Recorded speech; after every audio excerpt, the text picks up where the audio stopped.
Top of the morning. All right.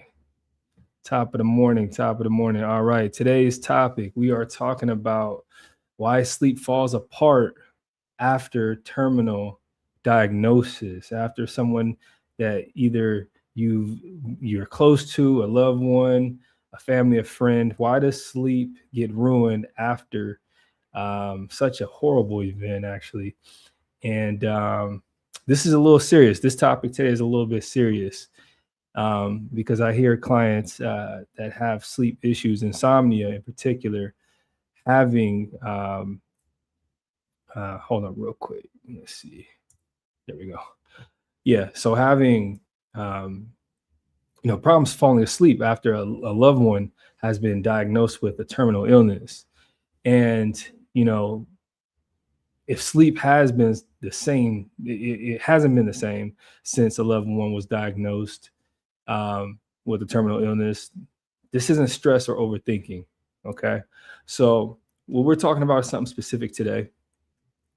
And what we're talking about is something specific today. So, if this applies to you, you'll recognize it immediately. Right.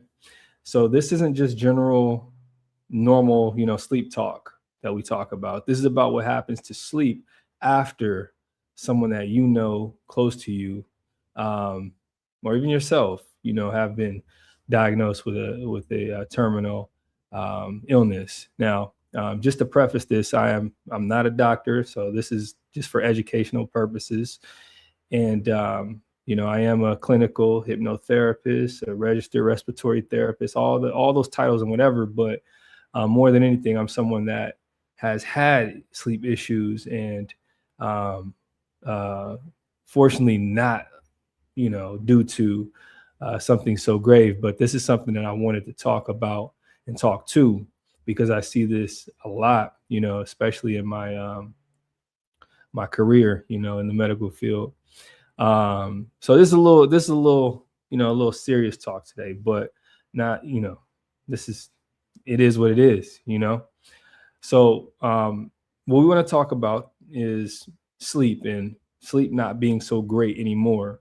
So if your sleep has changed after someone close to you was diagnosed with a terminal illness, and if you used to sleep fine and now nights just feel lighter, like you're not able to achieve deep sleep, if you wake up more easily but feel more alert at night, or can't fully drop into deep rest, if your body just feels exhausted but won't fully shut down, then this is for you. And I want to say that I want to say this to clarify up front.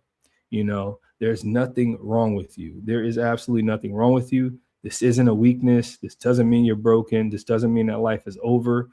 This is this isn't even you not handling it well. Okay. Because I know that's a thought that comes up sometimes is, you can be doing better or doing more, or, do. And it's not because you're thinking too much. Okay. So here's the part that no one really explains. Okay. The part that no one really explains is that your sleep didn't break because of grief. Okay. Your sleep didn't break because of loss. It changed because your nervous system went into watch mode. It went into this vigilant mode. And when a terminal illness happens, your body doesn't just experience it as sad news. Unfortunately, your body doesn't speak that language. It experiences it as a threat, a direct threat to the attachment. Okay. So we're going a little deep here, but your nervous system has one job in particular in moments like this, especially during moments of loss or the impending loss, and that is stay alert, stay ready, don't miss anything important, stay on watch mode. So at night, when you're in this stay alert, stay ready, don't miss anything mode, when that world, when the world gets quiet, internally, the body does not relax. Your internal world is in an uproar, right? And it stands on guard, it stands vigilance, and that's not because you're anxious, that's just because it is in a mode. It believes something is important, can happen, will happen, and it's on guard, and it doesn't want to miss a thing because your body is meant to protect you at all costs, at all costs. Now, this is a piece that most people miss. The nervous system doesn't understand words like terminal, timeline, statistics, the way that our minds do, the way that our minds does. The nervous system doesn't hear that. Okay. And it doesn't hear that, time will pass. Nothing, there's nothing to do right now. It doesn't understand these words, right? It hears very simply, very directly, very simply. It hears stay awake, be ready, don't relax. If you let go, you might miss something. If you let go, something bad might happen. And here's a key principle that I teach a lot of my clients, and that is that sleep only happens when the body believes that nothing urgent will happen if you let go. I'll say that one more time. Sleep only happens when the body believes that if you let go, nothing urgent will happen, nothing dangerous will happen. And that's a process that you have to teach your nervous system, and you can't teach it by words alone. Okay. And it doesn't happen when you're tired. This doesn't happen when you're tired. Not when you've exercised enough, not when you've taken melatonin and all these different supplements and tried the rings and spraying lavender on your pillow. This is something a little deeper. Okay. You know, trying to think of all the things I've heard of, the supplements, the pills, the rings, the watches, all these different things. And it doesn't happen when those things happen. Sleep is an effect. I say this all the time. It's not a cause, it's an effect. And sleep happens as a response, an effect to the safety response. So if your body is subtly tracking loss, if it's subtly tracking danger or responsibilities that you need to take care of, it doesn't matter how exhausted you are, it will not power down. It will not power down. So here's why this really matters. Okay. So it really matters because if this state goes undressed for a long time, the nervous system starts to learn this pattern, and it starts to become like this identity, this entity, like this belief system that becomes very hardwired. And you ever heard that saying, hard habits, what is it called? Like hard habits die hard or something like that. I'm not saying it right, but when you have such a habit, when you've trained your nervous system to be in a state of non-rest for so long, then that just becomes who you are. That becomes what your identity is, and you start identifying as that. And then you start saying things like, I'm not a good sleeper, when all it was you just training your nervous system on a very subconscious level. Okay.